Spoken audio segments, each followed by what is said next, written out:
बिहार के लोगों के लिए जानलेवा साबित हो रहा। क्या बिहार में बढ़ता डेंगू स्वास्थ्य विभाग की असफलताओं का परिणाम है?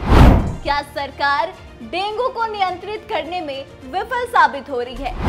नमस्कार, आप बेबाक सवाल देख रहे हैं और मैं आत्मजा आपके साथ। बिहार में इन दिनों डेंगू और चिकनगुनिया ने अपना कहर मचा रखा है। हर दिन सैकड़ों मरीज हॉस्पिटल में एडमिट हो रहे हैं और ये कोई नई बात नहीं, हर साल यही स्थिति बिहार में देखने को मिलती है। खास बात यह भी है कि इस बार डेंगू के साथ साथ चिकनगुनिया भी बिहार वासियों के लिए नई मुसीबत बन रही। अब ऐसे में सवाल यह है कि क्या सरकार डेंगू को नियंत्रित करने में विफल साबित हो रही है? क्या स्वास्थ्य विभाग सिर्फ अखबारों में डेंगू से बचाव का विज्ञापन देकर अपनी जिम्मेदारियों से छुटकारा पा रहा है? सवाल ये भी है कि क्यों डेंगू का डंक हर साल बिहार के लोगों के लिए जानलेवा साबित हो रहा है।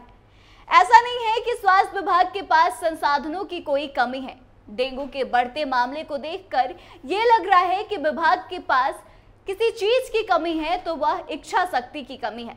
तभी डेंगू बिहार और खास करके राजधानी पटना के लिए मुसीबत और डर का सबब बना हुआ है।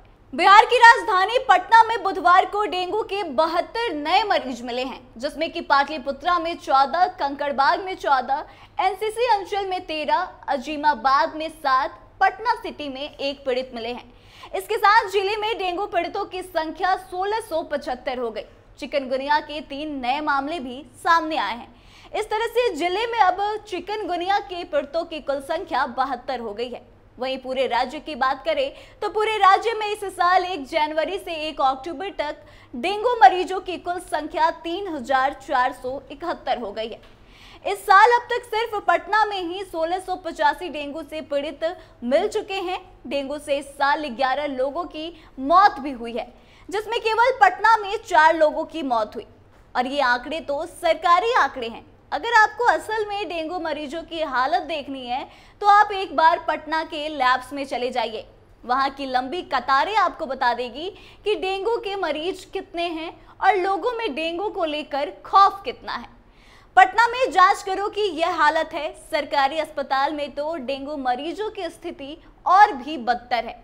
अब जरा सोचिए कि ये तो बिहार की राजधानी पटना की हालत है, फिर बिहार के दूर दराज इलाकों और छोटे छोटे गांवों में लोगों की क्या स्थिति होगी। जैसा कि हमने पहले ही बताया कि सरकार के पास रिसोर्सेज की कमी नहीं है, लेकिन जमीनी स्तर पर इसका लाभ लोगों को नहीं मिल रहा। नगर निगम की तरफ से फॉगिंग और एंटी लार्वा का छिड़काव नहीं किया जा रहा। सबसे बड़ी बात तो यह है कि लोगों के बीच जागरूकता नहीं है। लोगों को पता ही नहीं कि डेंगू से खुद को कैसे बचाएं।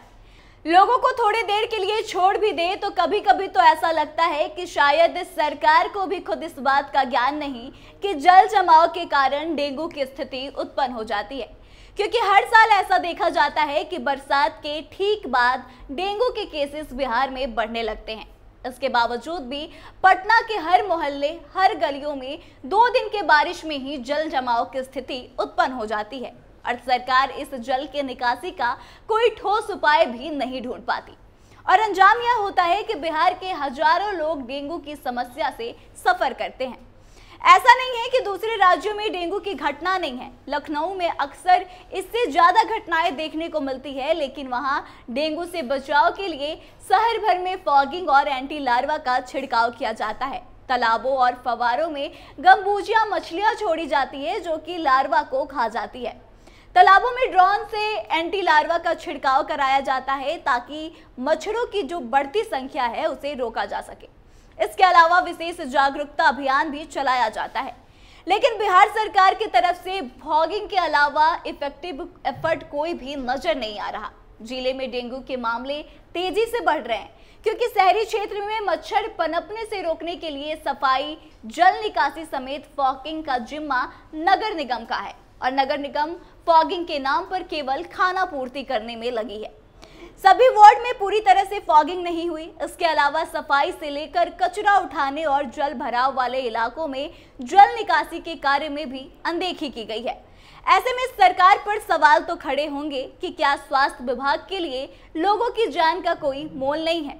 सबसे बड़ी बात और बुरी बात तो यह है कि सरकार में चाहे जो रहे, चाहे तेजस्वी यादव स्वास्थ्य मंत्री हो या फिर मंगल पांडे। इस तरह की घटनाओं पर अक्सर इनकी नींद नहीं खुलती है, जबकि स्वास्थ्य विभाग की जिम्मेदारी यह है कि नगर निगम की जांच करे, अधिकारियों को इंस्ट्रक्शन दे कि इन तमाम चीजों का निपटारा किया जाए।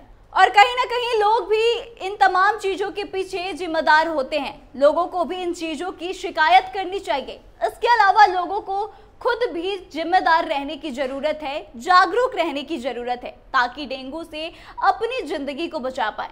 डेंगू से निजात पाने के लिए आप अपने आसपास पानी का जमाव ना करें, मच्छर भगाने वाले स्प्रे या लोशन का इस्तेमाल करें, मच्छरदानी का भी इस्तेमाल करें, मच्छरों के पनपने वाले स्थानों को हटाएं, वहां पे नीम, तुलसी जैसे पेड़ घर में लगाएं। इसके अलावा डेंगू बुखार होने पे ज्यादा से ज्यादा लिक्विड को यूज करें। और सरकार की भी डेंगू से बचाव के लिए फॉगिंग और एंटी लार्वा का छिड़काव कराने की जिम्मेदारी बनती है। तालाबों में गंबूजिया मछलियां छोड़ने की जिम्मेवारी बनती है, ताकि ये मच्छरों के लार्वा को खा सके। तालाबों में ड्रोन से एंटी लार्वा का छिड़काव कराना चाहिए। इसके अलावा हर जिले में, हर गांव में जाकर लोगों को अवेयर करने की भी कोशिश करनी चाहिए, ताकि उनको इस बारे में जानकारी हो। इतना ही नहीं, लोगों से यह कहना चाहूंगी कि आप अपने हित के लिए सरकार से सवाल पूछिए और ऐसी चीजों से बचने के लिए अधिकारियों की कंप्लेन करिए, तो आपके लिए सही होगा, क्योंकि सरकार को आप ही चुनते हैं। तो फिलहाल इसमें बस इतना ही। आगे ऐसे ही सवालों के लिए देखते रहिए बेबाक सवाल। धन्यवाद।